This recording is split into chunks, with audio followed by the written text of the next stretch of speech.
کہ اگر ان دونوں کا دامن تھامے رکھو گے کبھی گمراہ نہیں ہوگے.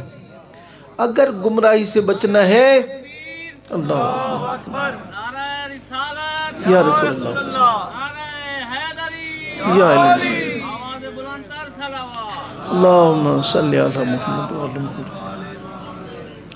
اس ہارون رشید نے مولا امام موسیٰ کاظم علیہ السلام سے کہا کہ آپ لوگوں کو کیوں اجازت دیتے ہیں کہ آپ کو فرزند رسول کہیں؟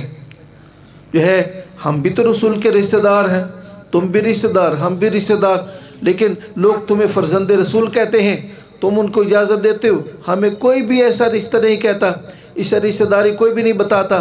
تو جو ہے اس کی کیا وجہ ہے کہ تم فرزند رسول کہلواتے ہو؟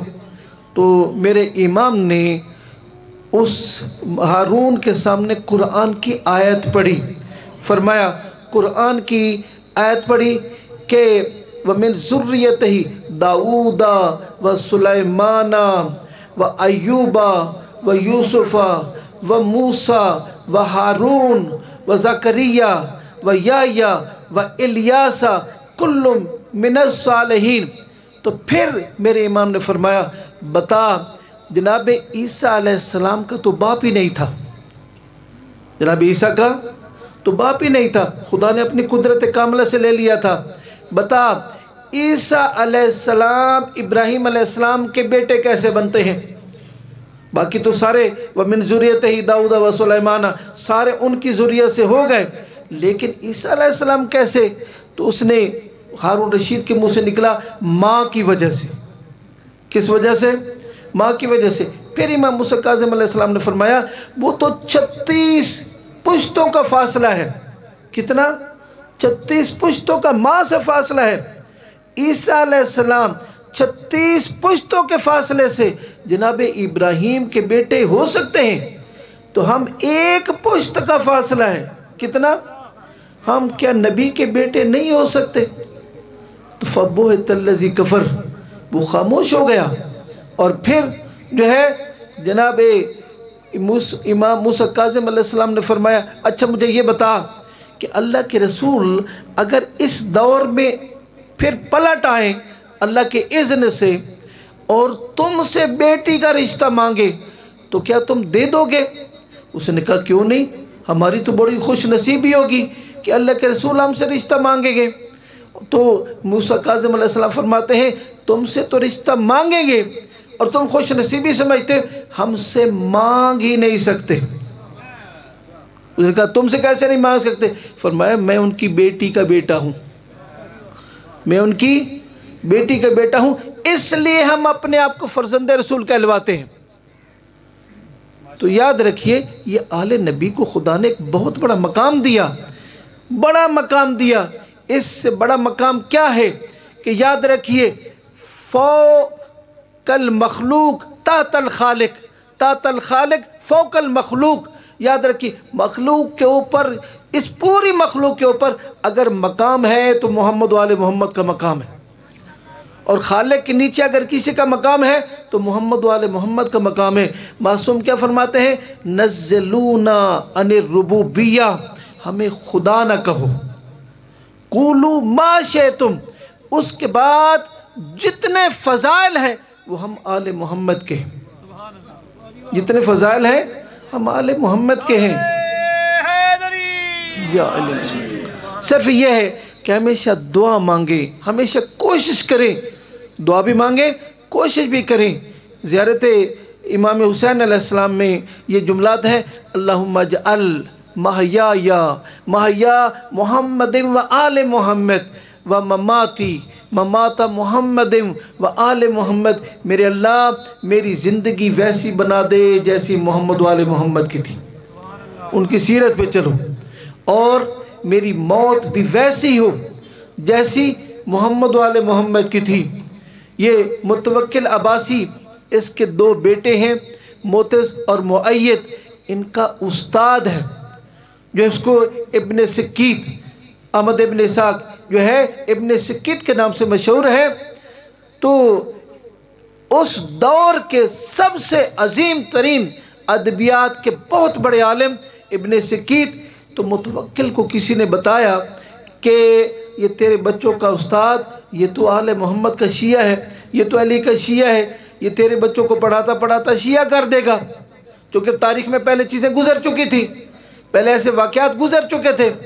جو ہے اس سے پہلے 2 شخصیتیں ایسی گزری ہیں، ایک معاویہ ابن یزید، دوسرا عمر بن عبدالعزیز. یہ دونوں عمر بن عبدالعزیز کو اب سمجھ ہی نہیں سکتے، کتنی عظیم ہستی تھی. عمر بن عبدالعزیز آج تک بنو امیہ کے خاندان کا فرد ہے، لیکن کسی شیعہ کے منہ سے نہیں نکلا کہ عمر بن عبدالعزیز ایسا تھا ویسا تھا. نہیں، یاد رکھیے عمر بن عبدالعزیز کا احسان ہے ہمارے اوپر، ہمارے اس مذہب پر بھی احسان ہے. اس نے اپنی نجات کا انتظام کیا. اور پھر عمر ابن عبدالعزیز کے بارے میں کچھ نہیں بتا سکتا، بس اتنا بتا سکتا ہوں کہ عمر ابن عبدالعزیز کو استاد نے بھی سمجھایا، اس نے اپنے باپ سے بھی تجربہ کیا. عبدالعزیز سے کیا تجربہ کیا؟ اس کا باپ عبدالعزیز ایک حکمران تھا. حکمران اس دور میں جمعہ کا خطبہ دیتا تھا.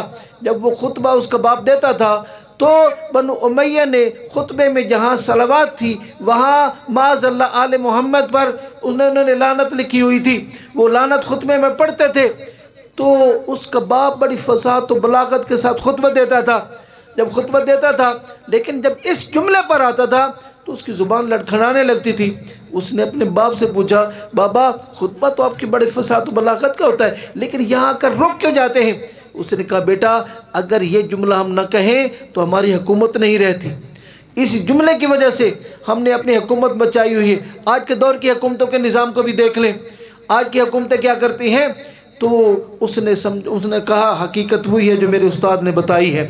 اور پھر اس نے دعا مانگی، میرے اللہ اگر تو مجھے حکومت دے گا تو میں آل محمد سے یہ تبرہ، یہ لعنت یہ ہٹاؤں گا اور ان کے اوپر اس میں صلوات رکھواؤں گا. تو جب اس نے دعا مانگی اس کی دعا قبول ہو گئی، وہ حکمران بنا. اب حکمران بنا ہے، یہ ہٹائے کیسے؟ اس نے ایک یہودی جوان کو بلایا، یہودی جوان کو سمجھایا کہ جب میں دربار میں جاؤں تو نے میرے دربار میں آ کر مجھ سے بیٹی کا رشتہ مانگنا ہے. تو جب تو مجھ سے رشتہ مانگے گا میں کہوں گا تو یہودی ہے میں مسلمان ہوں، میں تمہیں کیسے بیٹی کا رشتہ دوں؟ تو اس وقت جو ہے تو نے کہنا ہے نبی نے بھی تو علی جیسے یہودی کو معاذ اللہ بیٹی فاطمہ تو زہرا جیسی ہستی کا رشتہ دیا تھا، بس تیرے لیے اتنا کافی ہے، پھر تو بیٹھ جانا. جو ہے اسی طرح ہوا. عمر بن عبدالعزیز جب اپنے تخت پر جا کر بیٹھا، مجمع میں سے وہ جوان اٹھا، اس نے کہا جناب میری ایک التماس. کہا بتاؤ کیا التماس ہے؟ کہا مجھے اپنا داماد بنا لے. تو جب اس نے کہا داماد بنا لے تو عبدالعزیز نے عمر نے کہا، عمر بن عبدالعزیز نے تو یہودی میں مسلمان، میں تمہیں بیٹی کا رشتہ کیسے دوں؟ تو اس نے اسی طرح کہا علی جیسے یہودی کو بھی معاذ اللہ نبی نے بھی تو اپنی بیٹی فاطمہ تو زہرا سیدۃ النساء العالمین کا رشتہ دے دیا تھا. تو اس نے کہا یہ بات ہے. تو اپنے جتنے حکمران بنو امیہ کے ادھر ادھر بیٹھے تھے سب کی طرف دیکھا، کہا اس یہودی کو جواب دو، کیا علی یہودی تھے؟ تو معاذ اللہ سارے ادھر بھی خاموشی ادھر بھی خاموشی. جب خاموشی چھا گئی کہا تو آج کے بعد اس جمعے کے خطبے میں جہاں لعن پڑھتے ہو وہاں لعنت نہیں پڑھنی، وہاں محمد و آل محمد پر درود و سلام پڑھنا ہے. تو اس نے درود و سلام جاری کر دیا. تو یاد رکھیے جو بھی اس دروازے پر آیا اس کی دنیا بھی کامیاب، اس کی آخرت بھی کامیاب.